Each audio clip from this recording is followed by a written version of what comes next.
All right, Annetta, lock the doors because what I'm about to say is going to upset some people right next here.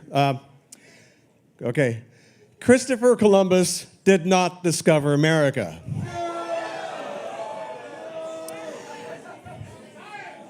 Exactly. I mean, never mind the question of like how you can discover a place where the inhabitants are watching you arrive from the shore. They weren't wearing pants. Is that what somebody said? I like that. So anyway, there were actually many other mariners before Columbus that discovered America as well. Decades earlier, even eons earlier, there were so many people that were coming across these islands and this continent. But it's only been in the last century that evidence has surfaced and continually grown to indicate that many of these pre-Columbian explorers might have come from Africa. So the first scientist to promote this possibility was Leo Wiener. Born in Russia, Wiener immigrated to the United States in the late 19th century on his way to British Honduras, where he planned to open a vegetarian commune. Well, when that turned out not to be the dream job he expected, he moved back to the United States and he became a professor at Harvard University, as one does. But in his time in Mesoamerica, he started noticing things. There are lots of things that led him to encounter certain discoveries that made him consider that possibly if the origins of American civilization might actually be in Africa. So he observed so many linguistic and botanical and other similarities that between 1920 and 1922, he published an extensive 3-volume piece called Africa and the Discovery of America. Now, unfortunately, this is the 1920s, so as yet, no serious archaeological evidence had been done or work had been done to support his botanical theories, because everyone was over raiding tombs in Egypt and things like that. Nod to Howard Carter. So he didn't have a whole lot of other stuff than the names to support him. However, he knew that other clues must exist. For example, he pointed out that Columbus himself was aware that African mariners had preceded him. In his diary of his second voyage, Columbus tells of how the natives of Hispaniola actually had given him gold-tipped metal spearheads that they said were brought by black-skinned people who had come in large boats from the south and southeast. Coincidence? I think not. No. So what's interesting about that, so upon returning to Spain, is that he actually took the spearheads and he sent them away and they had them assayed, and it turned out to be that these spearheads were covered in this metal, this alloy that the inhabitants called guanin, and the metallurgists actually found out that this was an alloy of 32 parts. It was like 18 of gold, 6 of silver, 8 of copper, which, dun, dun, dun, matched the metal used in spearheads made in Western Africa for thousands of years, as carried by medieval African warriors, including the Mali and the Moors. The West Africans even called this metal guanine, the same name used by the natives of Hispaniola. But nothing more was said about that.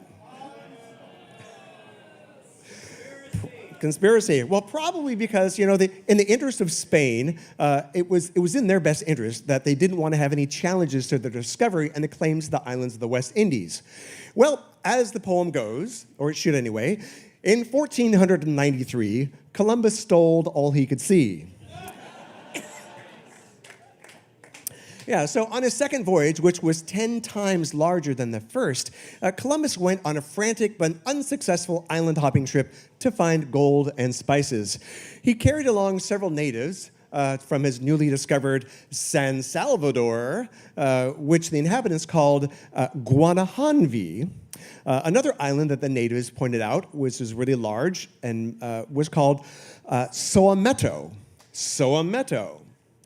Now, Columbus continued going around whimsically renaming every island he could find. But, Leo Wiener, being the curious person and the linguist that he was and the etymologist, he couldn't help noticing that the origin of these many place names and botanical names in Mesoamerica actually sounded distinctly like other languages in Africa, particularly Bantu and even Arabic. Wiener and numerous other botanists have also puzzled over the presence of certain plants that predated Columbus but originated in Africa. For example, the calabash bottle gourds. Now, this is a species originally from West Africa, where they were well cultivated in America before Europeans arrived. Now, even long before they existed in Indonesia or Polynesia. So, in fact, the Pacific was the last place that bottle gourds actually reached and expanded to. Pardon my covfefe. Well, if it were not for transatlantic trade, pre-Columbian times, it would be very difficult to explain how certain plants, such as the yam, the sweet potato, domesticated cotton, peanuts, and tobacco, reached both West Africa and the Americas. The spread of the plantain is particularly noteworthy because it could not remain viable if it was carried in salt water. Well, in the 1640s, a Brazilian botanist named George Marcgrave. Thank you. Oh, thank you very much. Thank you. Speaking of botany, Ricola. Yeah, there we go.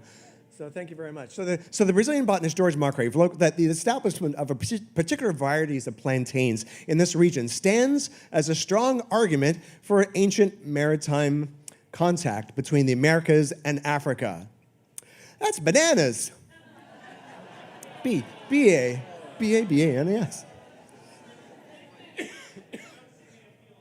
That's right. Thank you. All right. Excuse me. All right. Yeah. Okay. So, how do these plants and languages? That's going to be good for the video. All right. Fix and pose. All right, use the cough drop. Okay, so how do these plants and languages and other cultural elements get to the Americas? Well, some believe, so what's that? Well, you're cheating. Well, some people believe that, over thousands of years, Africans migrated out of Africa and then over the Bering Strait, then down into South America, and things like that. Well, another explanation exists, and so get ready. There you go. Let it out of your system. Awesome. Africans had ships. In fact, they had four kinds of. They had unbelievable. They had a shipload of vessels, and they had away. The anchors way. So in fact, they had four kinds of vessels, and Nubian pottery. This is an example of Nubian pottery with a painting on it that shows a long-hold pottery art. That shows either a long-hold boat or a papyrus raft or a hulled-out canoe. And then this other painting beside it is from, the first one was from 3000 BC, and this is a bird's-eye view of an oared riverboat in Chad. And it dates from 3500 BCE. Now, the Africans of Guinea also had dugout canoes hewn from these monumental trees on the coast there. In 1500, it's just a few years after Columbus's voyage, the Portuguese captain Pacheco Pereira wrote, "In this country can be found the largest canoes made of a single trunk. Some are so large that they hold 80 men." Now, the West Africans were known to lash two dugout canoes together, side by side, and no one questions the seaworthiness of a similar type of Polynesian catamarans. Well, here's a 15th century Portuguese painting of sailing canoes on the Congo estuary. The Portuguese, like Captain Pereira, had heard that African traders were visiting Brazil in the mid-1400s. So to demonstrate that mariners from West Africa could have sailed to the Americas using papyrus vessels as early as 2000 BCE, Norwegian adventurer Tor Heyerdahl actually used ancient shipbuilding techniques in order to construct and sail the Ra 1 and the Ra 2 in 1969 and 70. And generally, some type of sailing vessel will average about 100 miles per day, even without sails. And in an ocean current, something like a raft or a reed boat can can average about 60 miles a day. Now, Islamic historian Amir Hajib reported that voyages west from Mali were happening in the year 1311, just 150 years before Columbus. Now, when he asked the Mali emperor, shown here, incidentally, holding a globe of the world made of solid gold, asked him, well, tell me about this rumor about Atlantic travel. And he said that his predecessor had commissioned an expedition with 200 ships filled with men and a similar number with gold and water and enough provisions for 2 years. And he said, go out and find something. And if you don't come back, so you find something or you run out of food. And unfortunately, only one ship returned, and the captains told the emperor that we sailed for a very long time until we met what seemed like a river with a strong current flowing in the open sea. I was the last ship, and I turned where I was and did not enter the current. The others disappeared. I do not know what became of them. So, well, this story seems to describe the trade wind-driven equatorial current, or the Canary Current. Now, I apologize if anyone has any cats on their lap at the moment, but so we basically have two rivers, two circular rivers in the ocean here, and you can see it's very easy for Africans from the south and the Angola regions to come up towards the equator and going westwards, or from the western coast of Africa north of the equator to go eastwards along that same current. But you know, this Mercator projection doesn't really, in terms of cartography, boo Mercator. It really doesn't do it justice. So let me just, I did this little animation for you to show that they could have taken the Canary Current up and around, and then they go over they fall off the edge of the earth, and then they come back and they make landfall back again in Cape Verde. So it is definitely possible. So I definitely had to do that. Now, at least a dozen explorers, including Constantine Ravanus, reported seeing blacks upon reaching the New World. In fact, in 1513, Spanish explorer Vasco Núñez de Balboa, who you might know because people named a very popular dance after him. Anyway, so when Balboa was there, he said he met members of a tribe of Ethiopians in Panama. And according to Balboa's log, these men came from a totally black village that was 2 days' journey away. And he figured that these blacks had come from Ethiopia at a much earlier date. So there are also examples of physical evidence, including pre-Columbian African skeletons, which have been found throughout the Americas. Now, dating between 800 BCE and 300 CE, these murals are from the Temple of the Warriors at Chichen Itza. Now, they clearly feature, the color version is easier to see, but they clearly feature 3 races. And it's depicting black and Indian allies and a battle against white invaders. Now, because of their long blonde hair jewelry, a skin-hulled boat that we have here, right there, and also the fact that they're fighting naked, which was common for warriors from Ireland, they believe that these are Celtic warriors. And because this mural shows that blacks are clearly fighting on the side of the Mayans, that they must have been integrated into society much longer before this painting was done in order to form that form of alliance. Now, there are numerous pre-Columbian figurines with striking similarities to ancient African artwork, and they've been found in Central and South America. In southeastern Mexico, there are 18 rock statues of heads up to 11 feet tall that are facing the ocean, looking east. Now, archaeologists call them the Olmec colossal heads, after the people that carved them. And they were produced for 50 to 200 years and date from at least 900 BCE, when they were mysteriously buried for some reason. So now think about it. It took enormous effort to quarry these. The smallest one was 6 tons, so 6 to 50-ton blocks, to quarry them and carry them 75 miles away from the quarry, and then carve them, and then erect them. These people that they modeled them after must have been important. Whoever they were, they must have been important to be remembered or obeyed or worshipped. Well, Jose Melgar Serrano, the archaeologist who first uncovered them, He pointed out that facial features look amazingly like African blacks, and they all display distinctive headgear or protective helmets. Now, however, some people think that these are actually the facial figures of overweight babies. Yeah, I think they needed to wear helmets when they were babies if they think that. So. And then still others find it easier to believe that instead of Africans, those depicted or responsible for these sculptures, and as well as the Mesoamerican pyramids, were not African Americans, but dun dun dun. So why is it that so many people have never heard of this alternative of American discovery by the continent's nearest neighbors?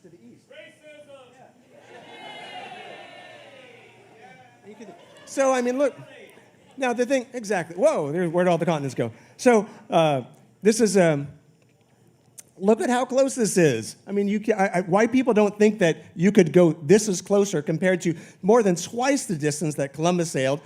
This will win a drink for you in a bar game sometime. Which state is closest to Africa? Maine. Yeah, look, see there, you need a globe for this. Look at that. Versus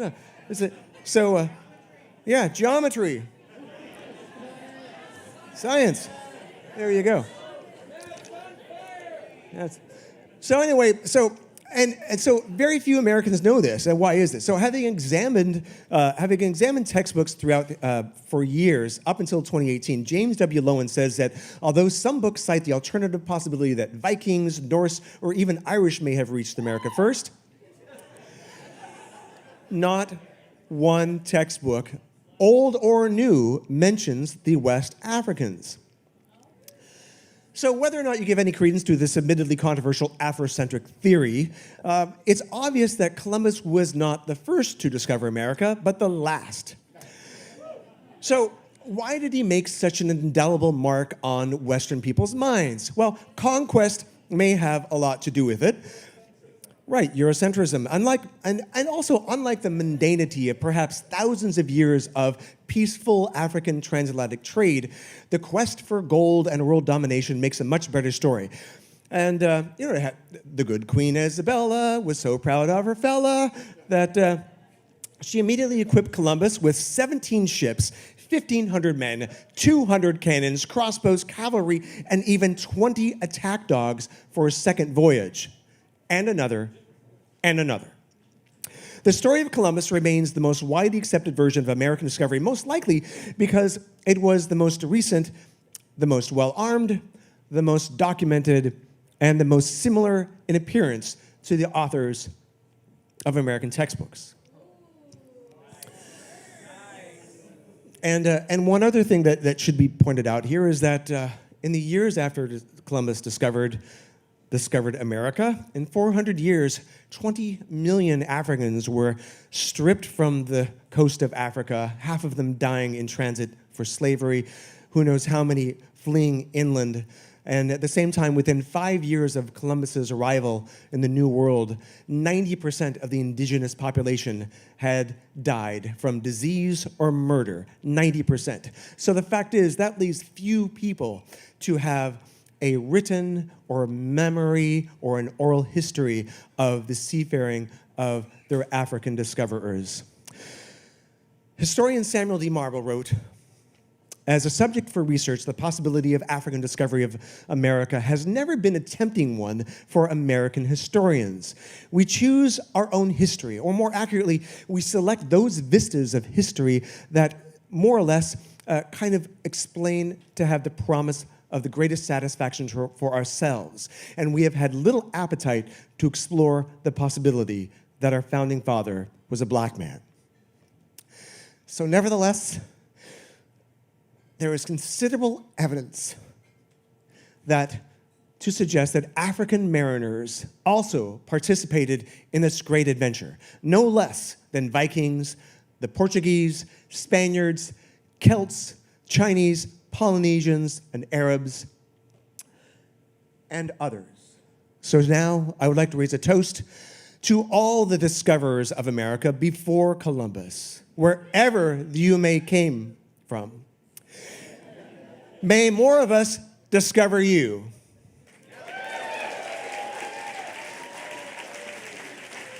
Thank you.